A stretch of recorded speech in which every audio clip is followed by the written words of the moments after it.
Okay. Also, during your learning today, if you would like to share your learning, if you will tag me and tag our ESC 11 Bilingual ESL, you can also tag ESC Region 11 if you would like.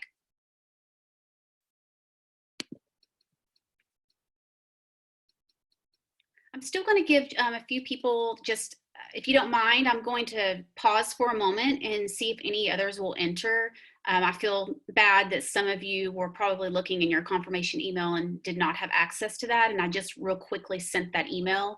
So if you don't mind, I'm going to pause just for a moment and see if we get a few more participants before we really get started, because we did have about 50 people or so that have registered, and I appreciate your patience.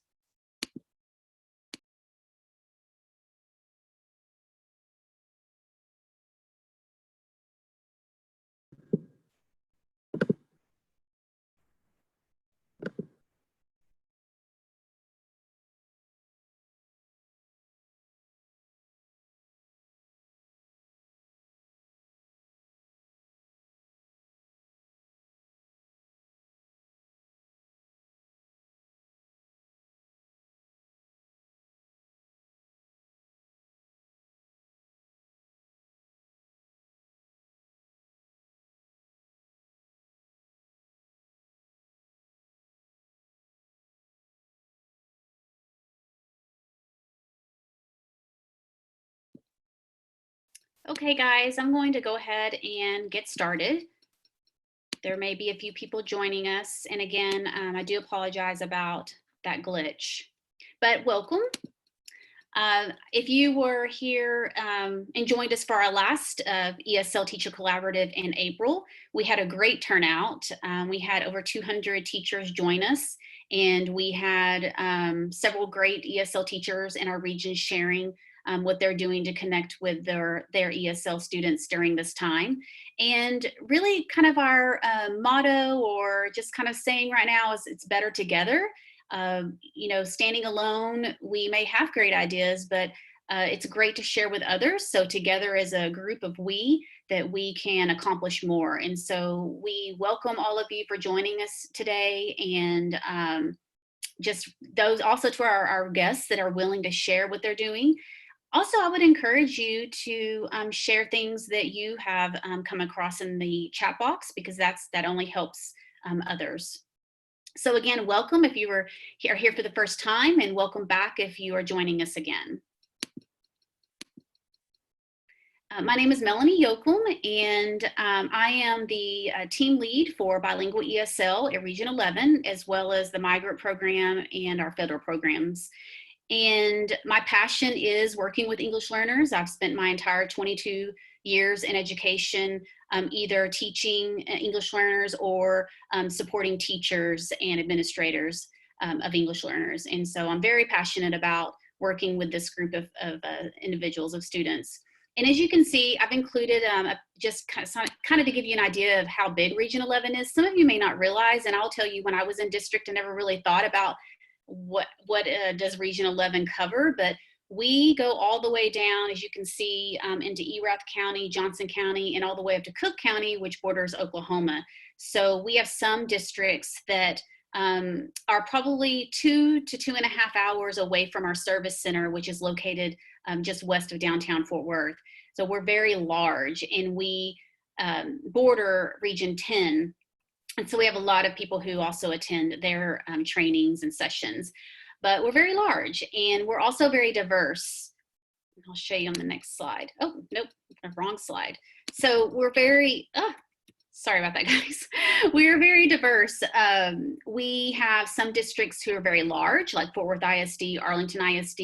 Then we have districts that are middle of the road, you know, in size. And then we have very tiny districts that might only have, you know, one English learner, or, you know, less than 10. And so we have a lot of differences. We have some districts who they don't have anybody supporting them at the district level. And then we have other districts that have a team of people that help them. So just very diverse as far as when we consider, you know, our population in the region. So I came across this beautiful picture that Valentina created. If you don't follow her at Valentina ESL, she produces a lot of these beautiful sketch drawings, and she even has sessions on this. But I really wanted to show this because I wholeheartedly believe that ESL teachers are some of the best teachers around. And it takes a lot to be an ESL teacher. You know, you have to have that content knowledge, you have to be flexible, definitely have to have empathy, a vision, a growth mindset, because things are constantly changing and we have to adapt. Having that knowledge of what does language acquisition look like, and just love for this group of students, and then having that culturally responsive approach.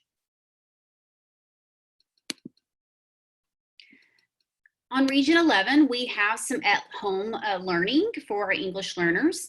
We have lots of things. We have pre-K through 12 resources there for you that are aligned to the TEKS, but we also have activities, but we also have a section for English learners. I'm not going to take time to go into that, but you will receive this PowerPoint later where you can go back in.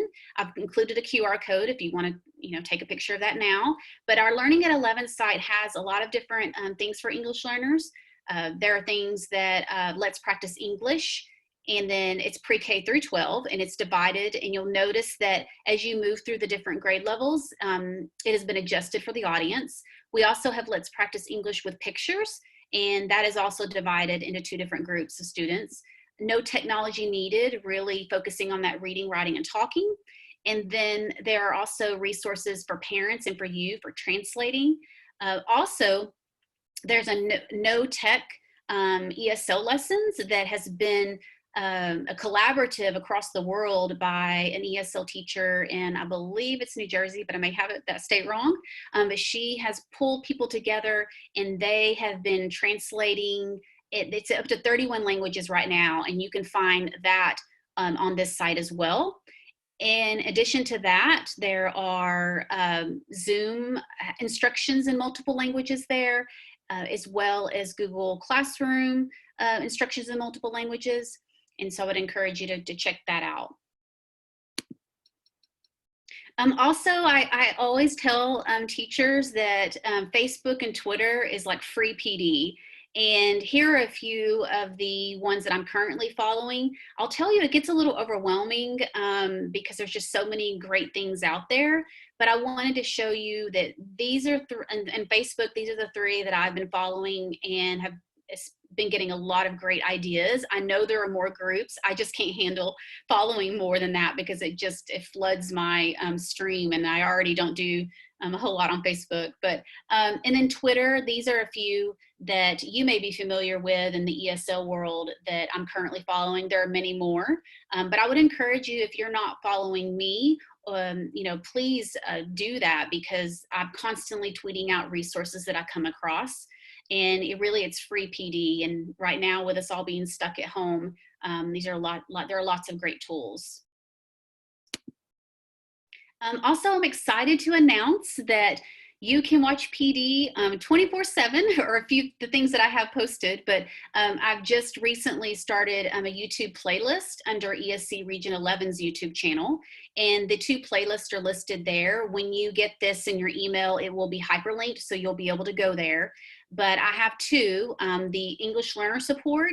Any great video that I come across, I have been putting it in that playlist.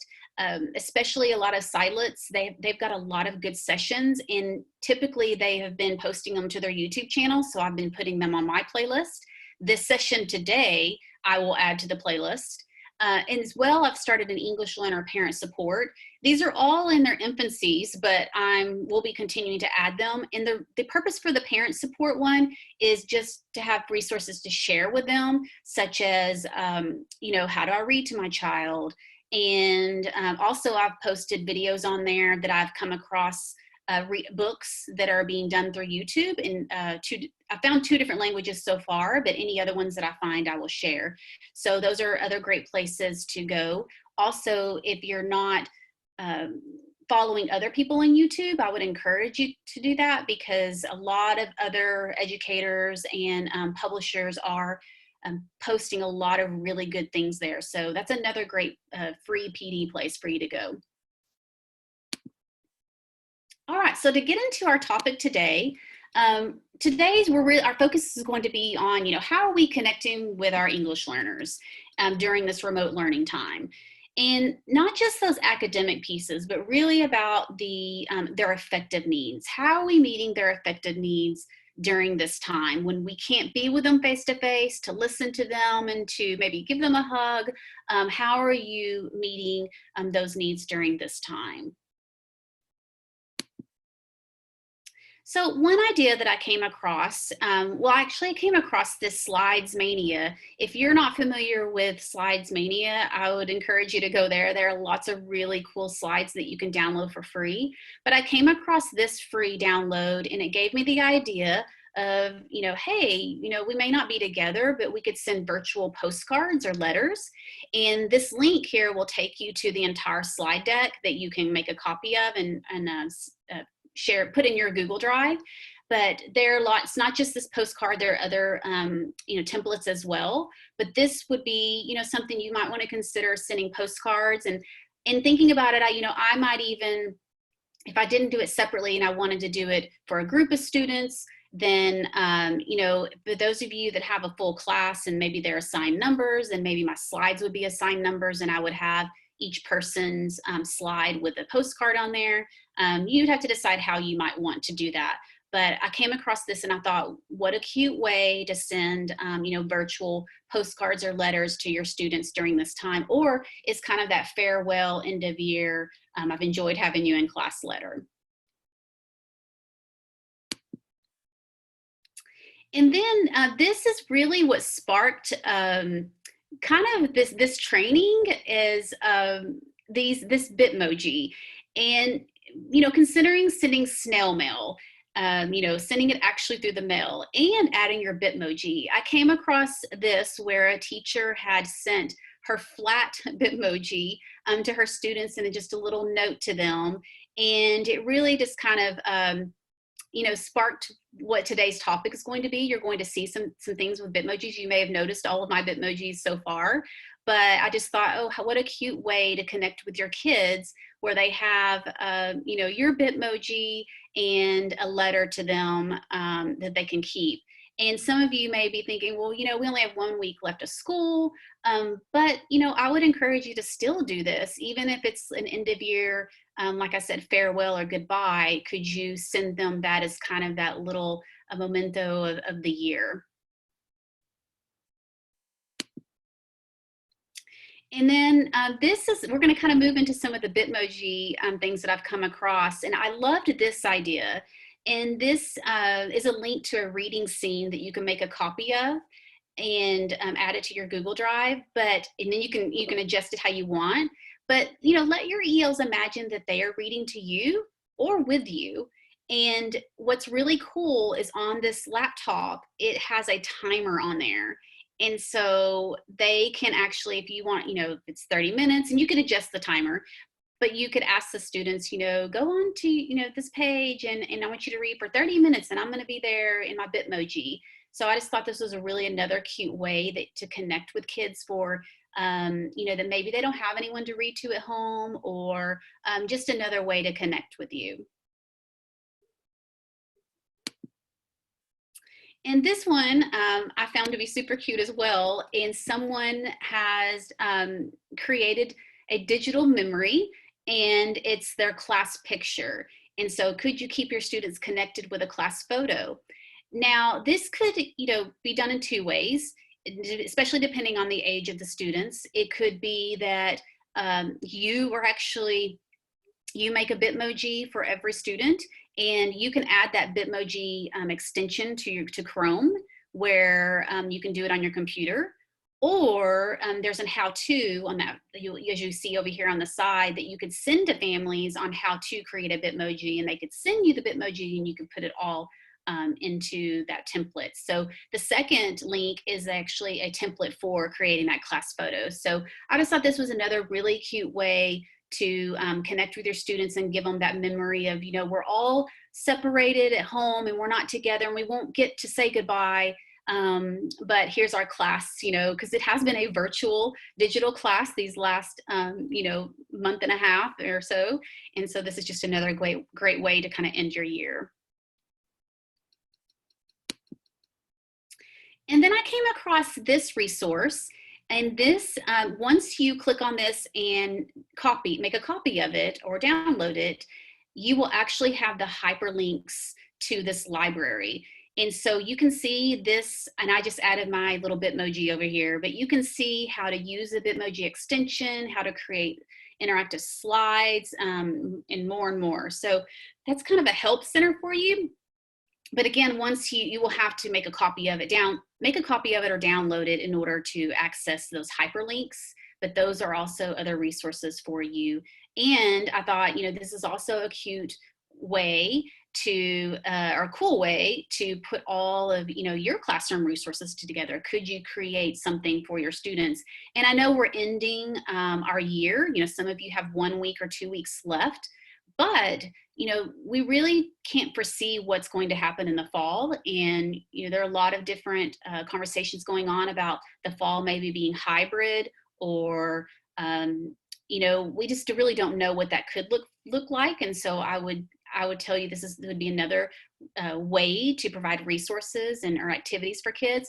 But even if we do go back to complete normalcy, I still think this would be a great way to add things for either parents or students.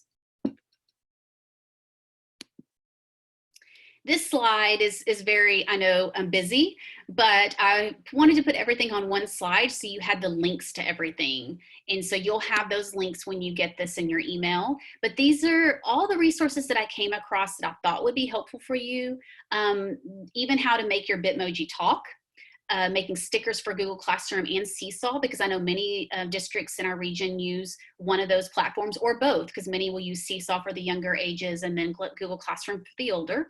How to put the Bitmoji on your slide, how to make the Bitmoji interactive, uploading 3D Bitmojis, a timetable and inserting into Seesaw, and how to add the Google links, and how to for parents. So this is just I know it's very busy, but you'll have links to all of those resources whenever I send you the email. All right, so now we're going to move into our special guest. Today we have 3 special guests ranging from elementary, middle school, and high school.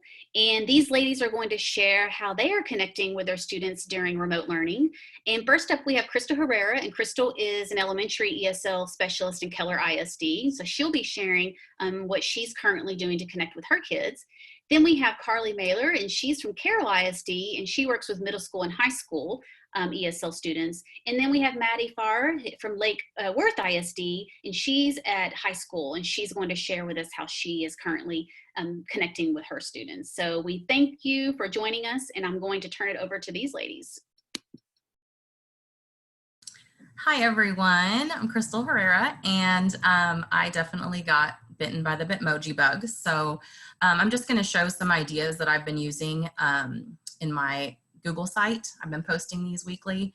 So right here, you can see this is kind of a banner that I have listed on my Google site. It links to my Zoom meeting with my kids. The books on the bookshelf are all linked to read alouds for the kids. I tried to bring in some personal elements like those posters that are above the board. Those are things I actually have in my classroom. And so the kids can see that, and it kind of just brings in that connection between what school was and what school now is. I've seen a lot of teachers pull in personal elements, like maybe they have a Starbucks coffee cup because that's what their kids always used to see them with, or a pair of running shoes because the parent, you know, the kids know that that's what they do, is they like to run. So this is just great to kind of bring in some of those elements that you have at school. And to just kind of give kids like, this is my virtual classroom. This is what I'm doing at school.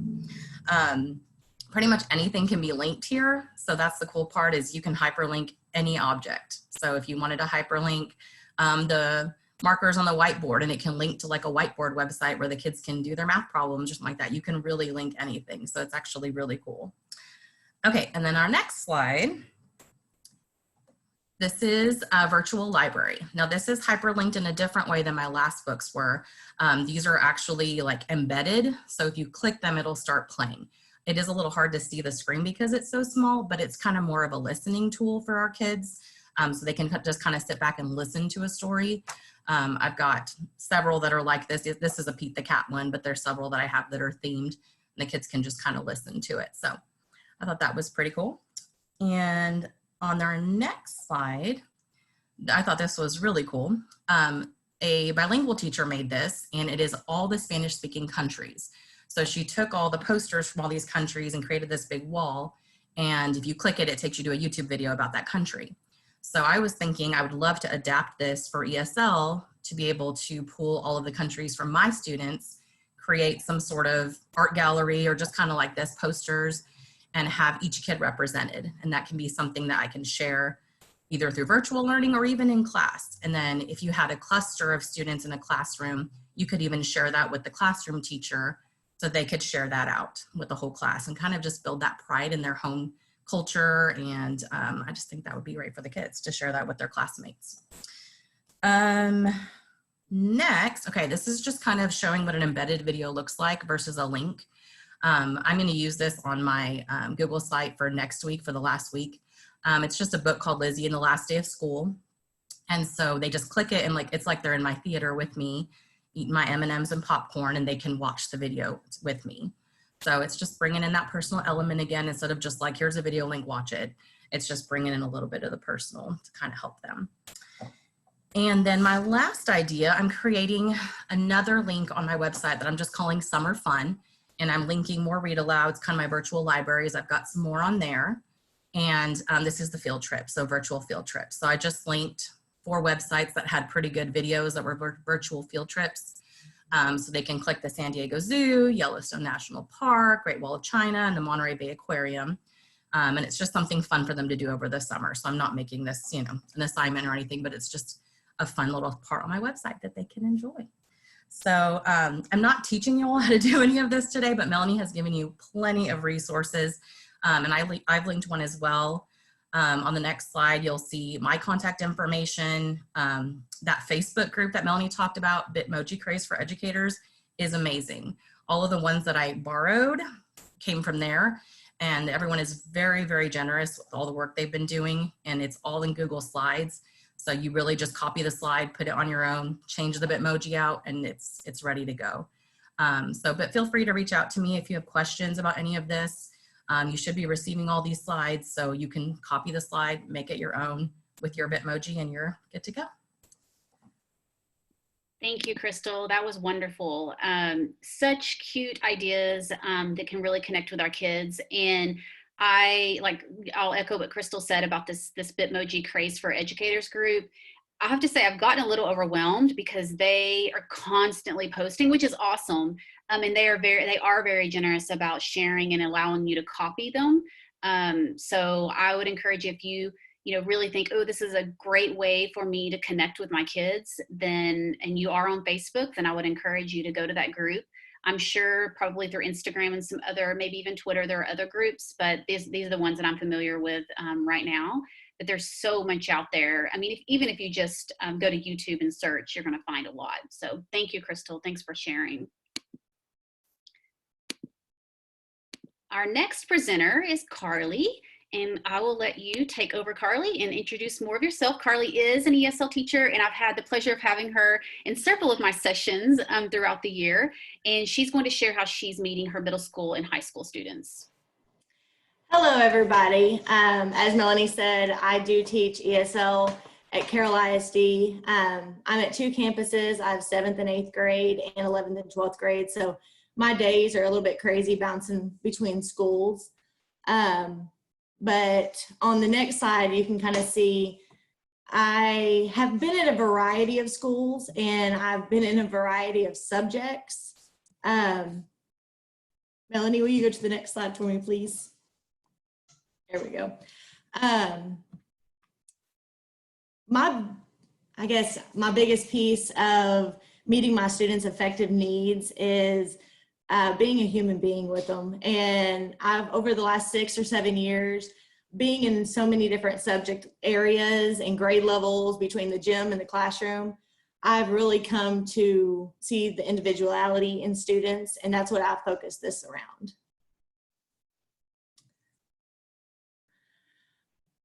Just a little background, whether I'm with my 7th and 8th graders or my 11th and 12th graders, I really focus on individualism.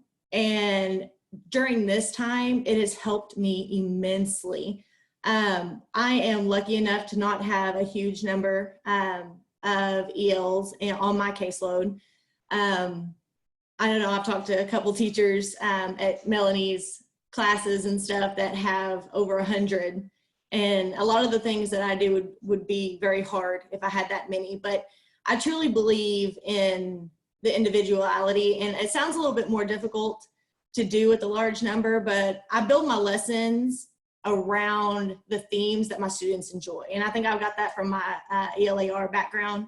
And I start at the beginning of the year, and then this year I kind of started again when all this happened and was doing my check-ins and stuff, but I found what they were enjoying at the time. So on the next slide, I've incorporated the things I've used the most during this lockdown, shutdown, things that honestly, it's driving me insane because I am an extrovert in any case, and I'll be at every class possible and to see people and talk to people.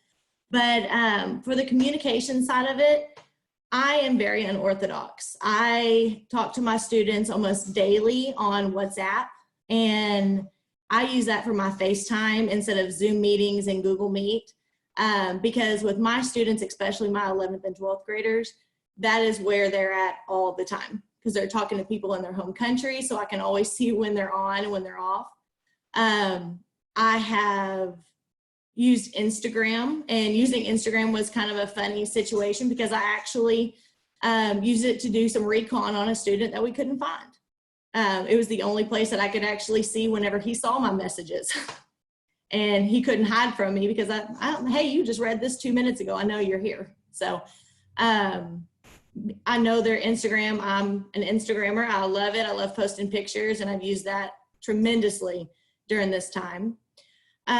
Talking points, I use that just to reach them as a whole, that they respond if they know I just sent it and things like that.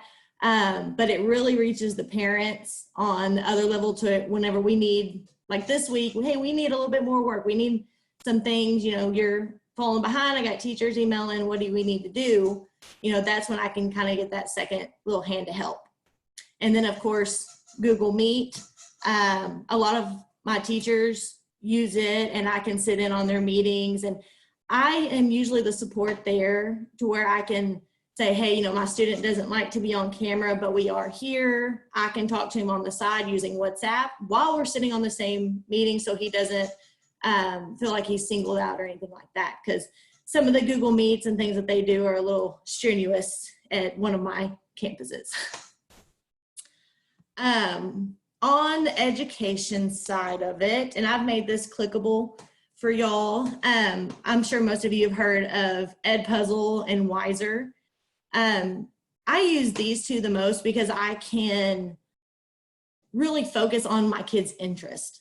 I have a student who absolutely loves superheroes. He's an intermediate in 7th grade, and whether he likes to learn about the plot elements, I can make a Wiser worksheet into a superhero worksheet, and he thinks it's just the greatest thing ever and not actually noticing he's only focusing on the plot elements. So it really hits those individual themes that they are really looking at. Goose Chase, I don't know how to take a poll or on the chat, can you tell me if you've ever used or heard of Goose Chase so I can know if I need to go into it a little bit more?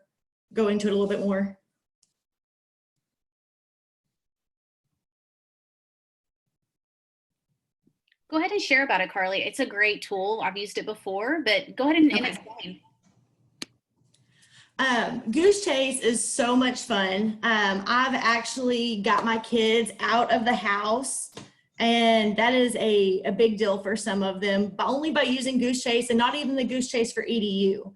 I use it a lot for vocabulary, so the students actually can show me that they understand what that word is and they know how to use it instead of just repeating a definition to me. This week we were working on the word quench, and I have a student who he'll sit there and he'll memorize, and he'll tell me on Friday, you know, yeah, means this. I'm like, congratulations. Well, what does it mean? Well, for this week, I sent him on a goose chase, and he had to actually send me a picture of him quenching his thirst.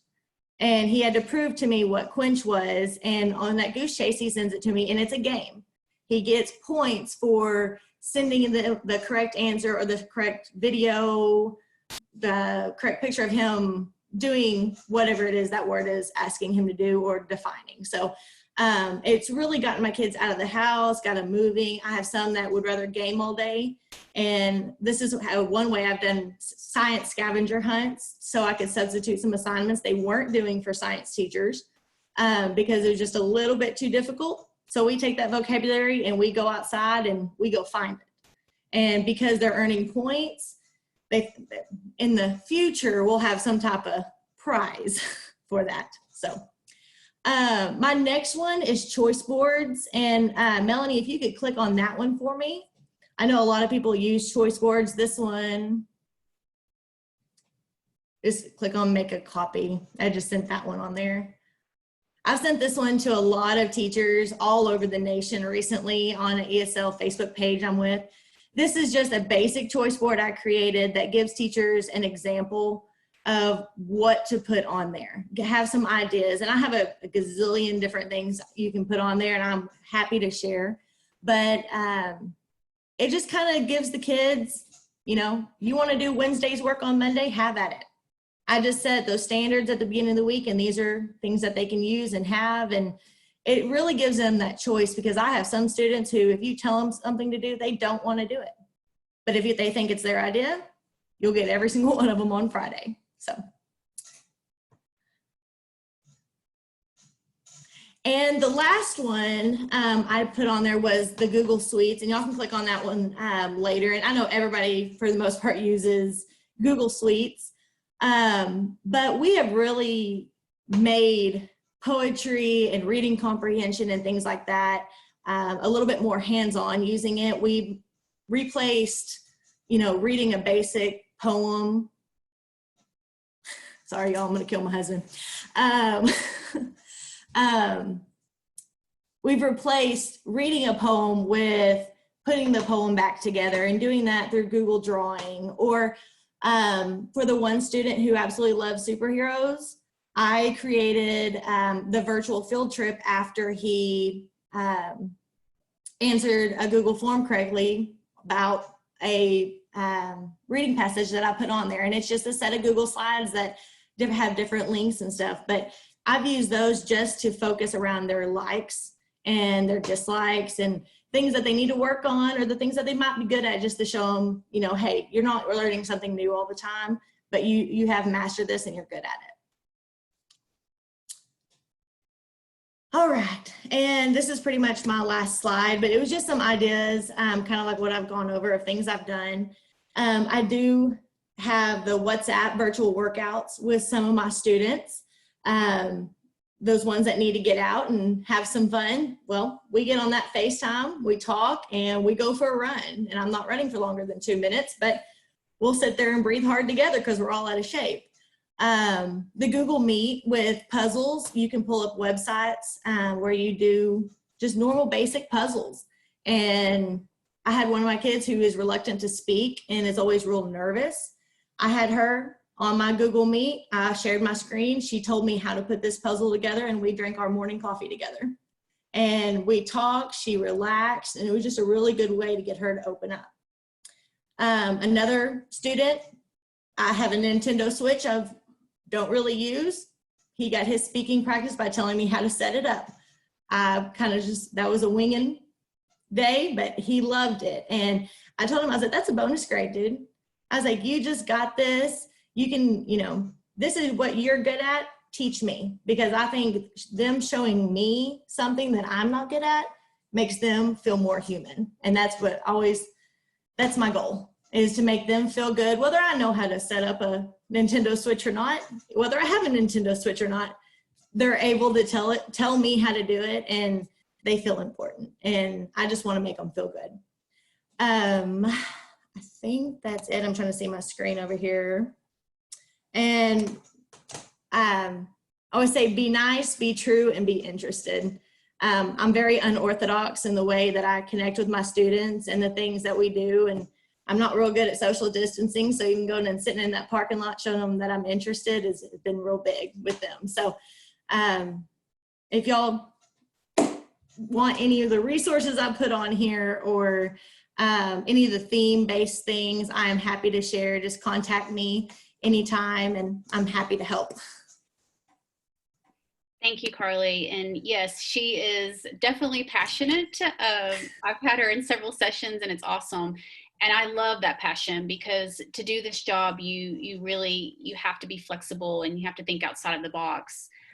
Some of the things that Carly shared, you may think, oh, wow, I would do that with high school kids. But yes, middle school and high school kids are just big kids, little kids and big bodies, what I like to say. And when I taught middle school, I did the same things that I did with my elementary kids and just maybe adjusted a little bit. So Carly, thank you for highlighting all the things that you are doing to really meet those students' needs. And if you've ever been in a session with me before, you've heard me say that a smile is free and it goes a long way, and that our #1 priority is meeting their affective needs.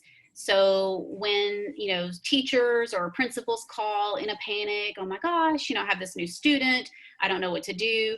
My #1 tip is just to make them feel welcome. The learning will come later. Learning does not happen if students do not like you and do not feel welcomed by you. So thank you, Carly, for, sharing all of those great things. Thanks. All right, so next we have Maddie, and Maddie is going to share how she's currently connecting with her high school students in Lake Worth. So I should have put this at the end, but now I put it at the beginning. So now you get my information at the beginning instead of at the end. I think that my biggest challenge in all of it has been getting in touch with the students. A lot of our kids don't have internet at home, or we couldn't go up to school, so it was hard to call them and contact them. My kids they're my kids. I have my own children that I gave birth to, but they are my kids too, and I worry about them. And I was worried about them. Thought about them over spring break, and then I didn't get to see them. And it was they're big kids, but they're still my kids. And but we had a lot of issues. I had teachers, hey, I'm emailing them and they're not emailing me back. Well, they may not have the internet or something to email you, or they only are using their phone. So that was my biggest issue to address, was getting in touch with these kids. So I put in a couple slides. I have not joined the Bitmoji craze, but I'm going to now. So that is going to happen now. So talking points, Carly talked about that a little bit too. I've had, not as much with the kids, but a lot of the parents have contacted me, and I've had a couple teachers, I've shared it with my fellow teachers, and they said, oh, I finally got this parent to contact me. They weren't getting that from those teachers. The great thing about the talking points is that it translates for you, and the parent can put in, or the student, whoever's using it, can put in what language they would like things translated into. I speak and can write a lot of Spanish, but I have students that speak and read and write in things that I do not know how to read or write in. So this helps to do that. So I really liked talking points. This was the first time I had used it, but I will definitely be using it whether we go back to normal and are back on campus or not. This is something that I will use indefinitely. Also, I was talking to, when this first started, and I'd email kids, email teacher, or email kids, and email email parents, and I wasn't getting anything back, and I went to campus right as this started, and we were allowed to go to campus to grab our things that we needed at home. And I called the kids from there when I was on campus, But I mean, I teach big kids and sometimes, and some of those kids are adults, and I'm not as comfortable just giving out my cell phone number to all those students. So I have another teacher friend that I go to church with, and he had suggested getting just another phone. And I don't just have money to blow on an expensive another phone. And so I went to this website. My husband actually found it for me. I went to this website, got a low cost phone. It's a low cost plan. I think my phone was like $30 and the plan is like $8 a month. And that is the phone number that I've been giving out to students and their parents. And I've been getting the most response from that because they can text me. The kids can text me. The kids can, they can call me. I had a kid call me yesterday wanting to know about when school was ending. So they're able to call and they're able to text, and they know it's coming to me, and that's helpful. The texting has been the biggest thing. That's how they all contact each other. So they like that they can contact me that way. I am pretty particular about it. I have small children at my house, so I turn it off at night. And I've told all the kids, hey, I don't leave my phone on at night, but you can absolutely text me or call me, and I will get back to you the next day when I turn my phone on. But I really I think that has been the best thing that I've gotten out of it. And they gave me a phone number, and it gave me that. And I liked having a physical phone and doing that with it. So I didn't have a whole lot to share, but one more thing I did. Because we're not with our teaching partners anymore, and I missed that with those. I created a Google site specifically for my campus. And this one is specific to my campus, but you could change it specific for that. And some of you probably already have this going, but I added some things about accommodations. What does it look like to provide those accommodations virtually? And because I had lots of teachers ask me, what do you mean I have to accommodate their work virtually now? And what does that look like when I'm doing it on a computer or on Google Classroom, or what does that look like? And then I put in some websites for teaching, some websites that they can use with their students. And then, I don't know why it looks like that, but the actual website doesn't look like that when you actually do it. Sorry, I don't know. But there was websites for professional learning, some websites for some things that they can use with their kids. And then I put the talking points and things like that on there. We don't always, as teachers that work with ELs, and a lot of us have been doing it for a long time, we understand what that looks like to accommodate work. And to us, it's just second nature. Oh, well, this kid needs something that kid doesn't need, but it doesn't always translate for teachers that are new teachers. Like, we have a lot of new teachers. I had a lot of new teachers this year. And then not only were they new teachers, but then they were thrown into, hey, go teach at home and do this from your living room. And they needed that help, that support in what that looks like virtually. So that helped with my teachers. So that kind of lessened some of that stress for some of the teachers as well, which in turn hopefully lessens some of the stress for those kids as well. Thank you, Maddie. Thank you so much for sharing all of that. And Maddie brought up a good point about giving out your phone number. You do want to be careful as far as communicating with students, and your local, your district or your charter has I'm sure a local policy about communication. So just make sure that you're, following those guidelines. Talking points, that's been brought up multiple times, and it's a great resource. My husband uses it with his high school students, and finally was getting more responses due to using it. And you text straight from your phone. It doesn't see your number, so that's great. But if you need to make phone calls, that's a great resource that Maddie shared. So thank you guys. Thanks for sharing all of your resources. And then again, remember, you'll have the links to all of these resources that we're sharing here today. So now it's time to pause and look through our chat and see what questions that have come about and what questions that some of you may have for our participants or for our presenters. So we have a lot of great comments about kudos to many of you.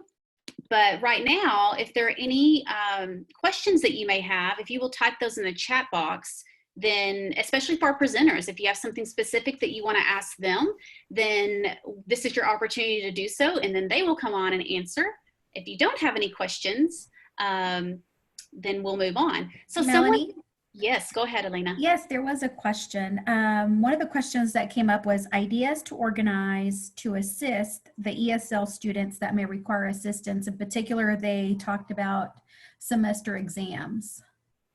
Oh, okay. So, Maddie, would you or Carly want to share maybe something that you've done to organize that? Our semester exams were suspended, so I haven't really thought about that. Okay. So Carly may have something better. Okay. Well, ours were suspended as well, but we still have a multitude of teachers who are giving, their last test, for the year.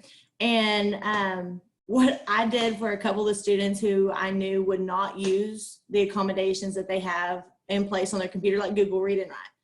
I actually got on a Google meeting with them and made them share their screen to where I could sit there with them and watch them use the bar up top. And I didn't help them. If I had to do a word or something, they needed my help on something like that, like normal, I would. But I was really there just more of a monitor, making sure that they were using the things that they normally would in the classroom.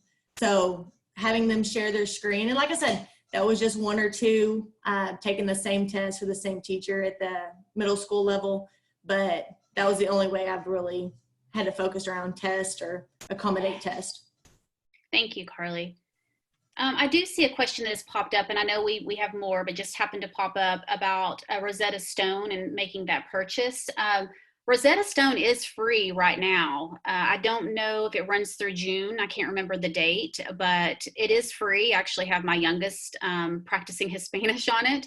But I will tell you from experience, my experience in district with Rosetta Stone, it's expensive, and I never really had very many teachers that put their students on there, or it was just for a brief time period. So for me, I never had a whole lot of luck with getting the most out of what we were paying for it. So the usage was never high. There are a lot of great free things out there that you can utilize to learn English that are free. So just other things to check out. Duolingo is, someone has mentioned Duolingo is free. Unfortunately, as it's gotten more popular now, they want you to there's a lot of ads on there and they want you to pay for the paid version, but that is free and is another tool that can be used.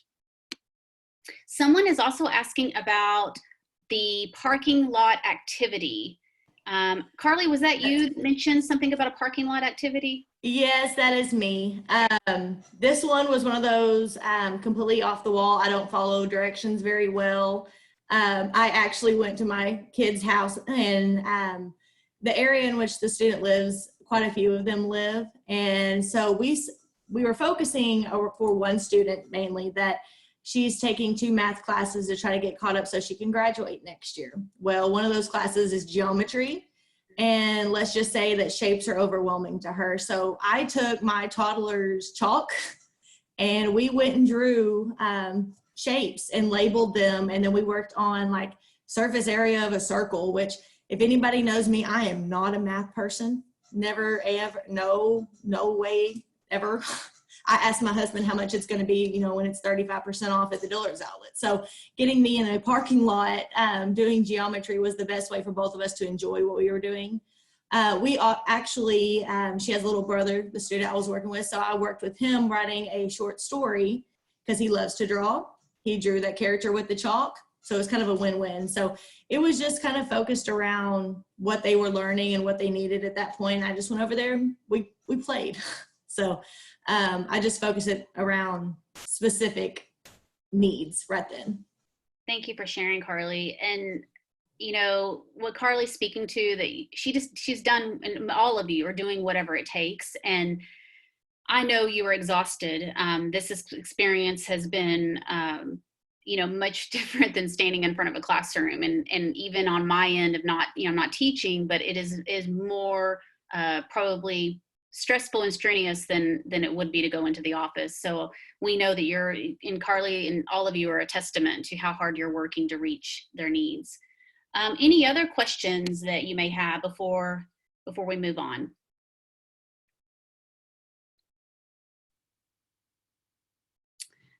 I'm going to go ahead and move on, but if you have a question, feel free to put that in the chat box, and then we'll look again before we end our time together.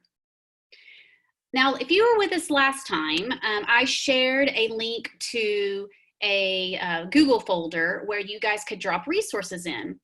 Well, no one was sharing in that, and so I decided to create a Padlet for you. So now you will have, and you can see a little picture up here, but you will have access to this Padlet.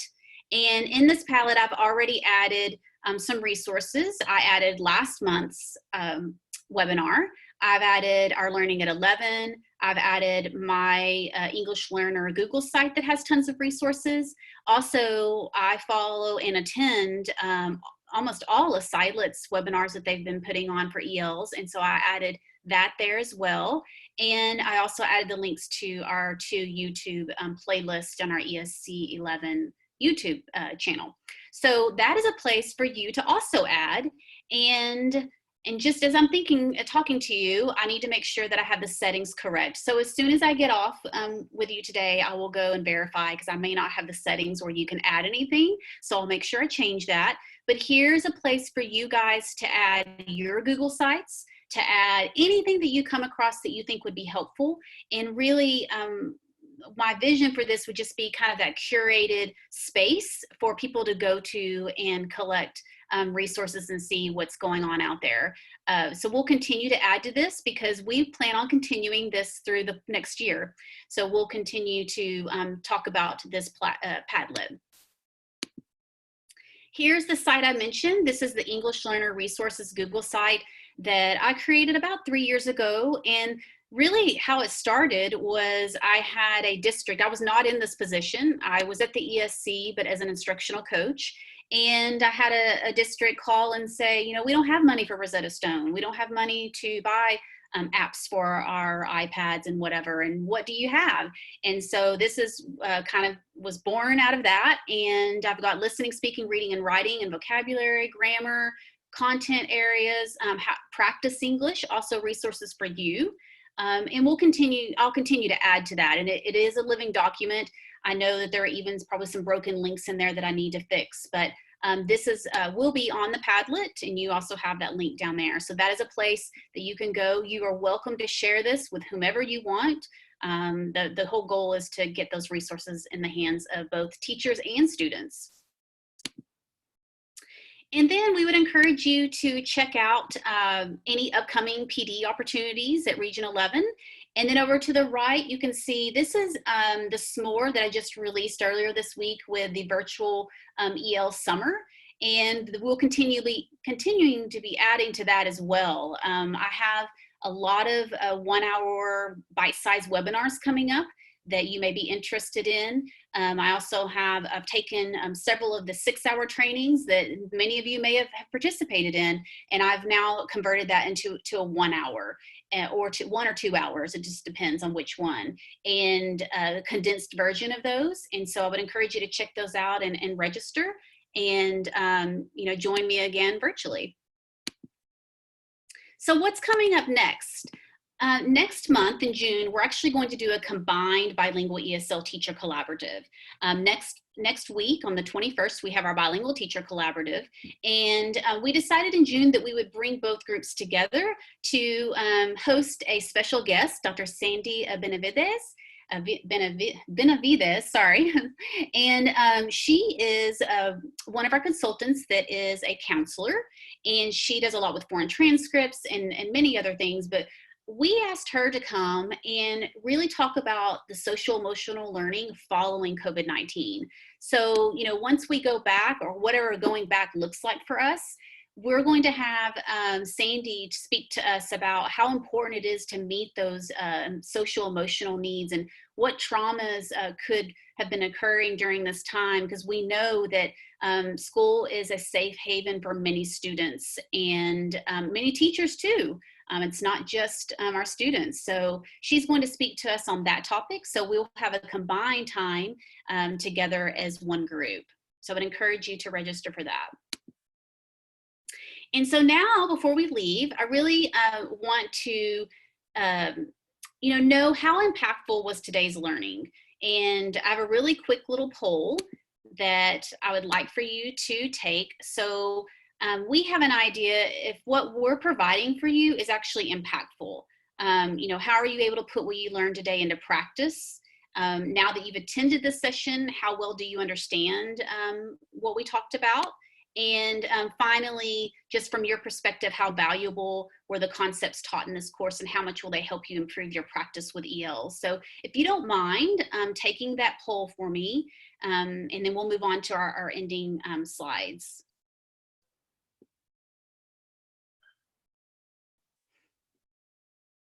And the reason for this, I know that you get a survey when you attend a Region 11 training, that you get a survey, but a lot of times those questions don't really address the impact of the training and was it helpful to you. And as consultants, we really want to know that what we're providing for you is impactful. And if we're getting feedback that it's not, then we need to make changes. And so that's the reason for you completing this survey for me. So I'm just going to give everyone a few minutes to complete that. About half of us have done that. And this is only, this does not show who your name or anything. It's anonymous. So it just gives me data. Where do we go to find that? I'm sorry. Oh, I have it projected. Everyone should see that.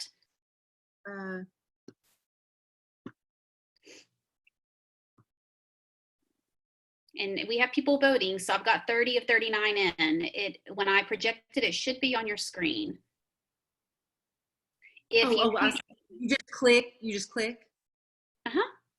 If you can't access it, no big deal. Don't worry about it. I've been able to make comments, so I don't. It's okay.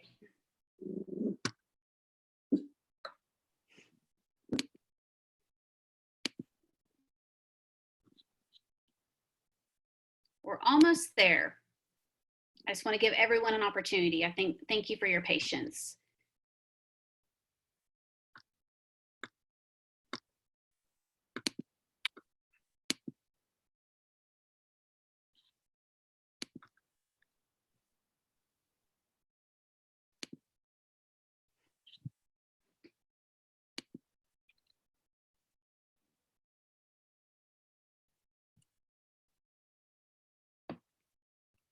All right, we have 3 more people and then we will stop.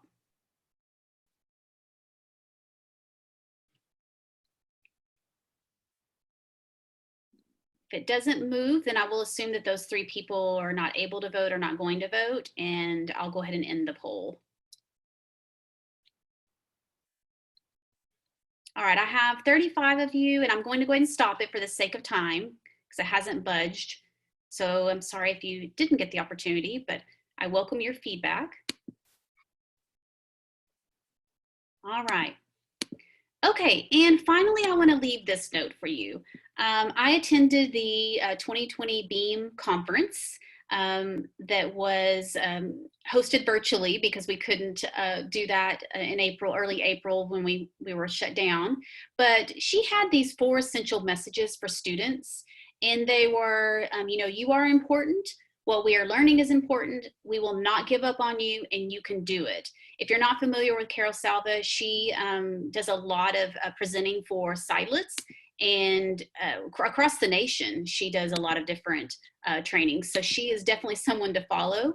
We've had the pleasure of having her at the Service Center. She has several great books.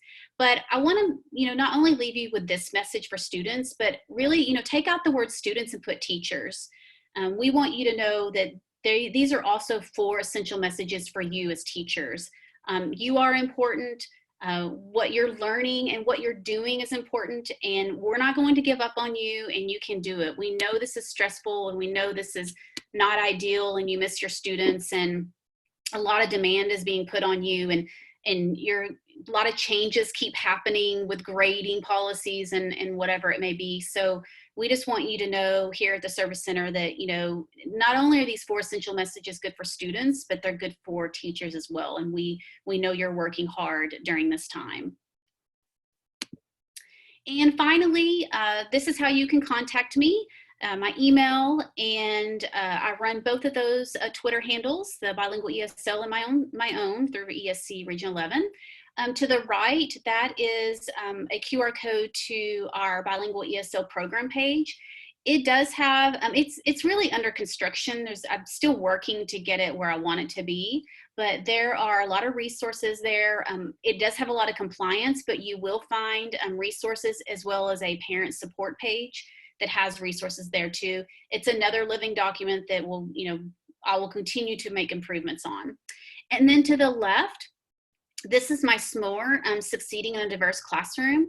This SMORE has been going on for 3 years now, and it's not particular to ELs. However, I tend to lean more towards providing resources for ELs because that's just my passion, and now what I you know, spend 100% of my day doing. The last 2 years, I was a pre-K-12 instructional content coach, and so my days weren't particularly wrapped up in ELs 100% of my day. And so, but now they are again. And so you can find lots of great resources there, as well as my archived issues where you can go back.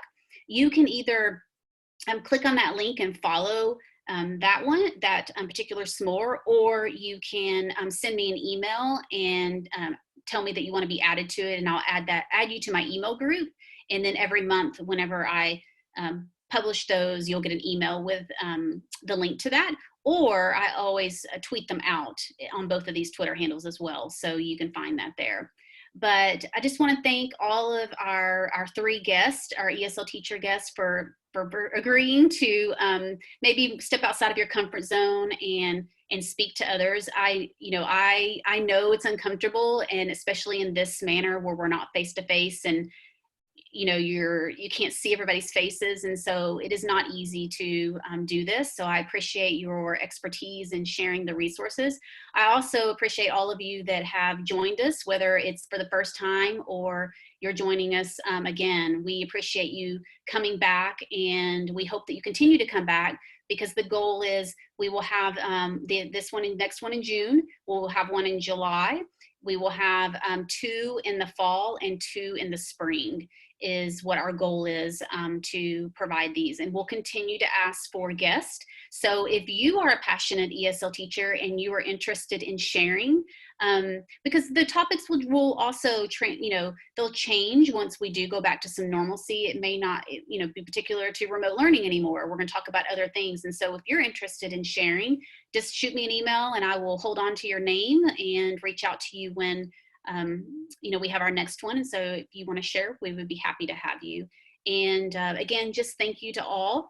And I will send an email tomorrow that gives you the PowerPoint and PDF version, as well as the recording, so you have that. And so you have all of those resources. When it's PDF, the hyperlinks are still there, so you'll have everything you need. And I hope that you plan to join us in June for that joint ESL bilingual collaborative with our counselor consultant to learn more about how do we meet the social emotional needs once we return back to school, or if we don't return back, and what will that look like. So thank you so much.